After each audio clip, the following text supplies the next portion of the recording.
Le rang centile se définit comme une mesure de position d'une donnée à l'intérieur d'une distribution, et cette mesure de position indique le pourcentage de données qui ont une performance inférieure ou égale à la donnée. Ainsi, on peut représenter, mettons, l'ensemble des données d'une distribution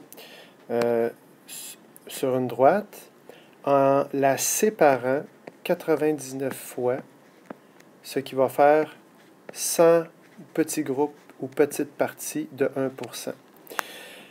À l'instar des diagrammes de quartile où j'ai 3 quartiles, Q1, Q2, Q3, qui séparent en 4 quarts, eh bien là, je vais avoir 99 centiles qui vont séparer en 100 parts. Donc, chaque part a approximativement 1% des données. Alors, sur 1000 données, par exemple, j'en aurais une dizaine dans le premier pourcentage, dans le premier rang centile. J'en aurais un autre, approximativement 10 dans le deuxième. C'est comme ça qu'on construit le principe du rang centile. Toutes les données de même valeur seront regroupées dans un même rang. Il est donc impossible d'avoir des données de même valeur dans deux rangs différents. Ensuite, le principe, c'est que les données les plus faibles sont dans le rang 1 et les données les plus fortes dans le rang 100. Donc, plus le rang centile est élevé, plus mon classement est meilleur parce que le rang centile indique le pourcentage de données qui ont une performance inférieure ou égale à la mienne. Prenons un exemple. D'abord, au cours d'un examen, mettons du ministère, Paul se classe au 79e rang centile. Qu'est-ce que ça veut dire? Ça veut dire que 79% des données sont inférieures ou égales au rang de Paul. Il se classe donc très bien. Deuxième exemple, on va un petit peu plus loin. Dans une course où il y a 100 coureurs, Paul arrive 5e. Donc, il se classe très très bien. Il est 5e à arriver.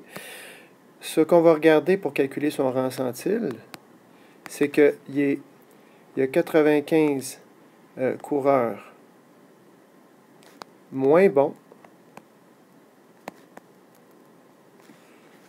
plus un coureur égal, c'est-à-dire lui-même.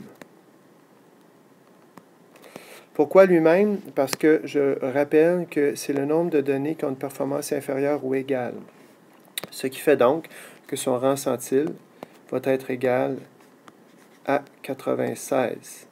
Donc, ça veut dire que 96% se classe inférieur ou égal à Paul. On peut comprendre aussi l'inverse, c'est-à-dire que 4% des données sont d'un classement supérieur à Paul.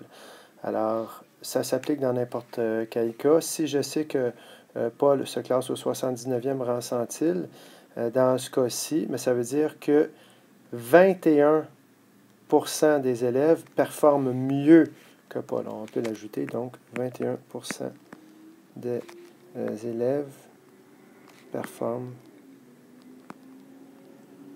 mieux dans ce cas-ci.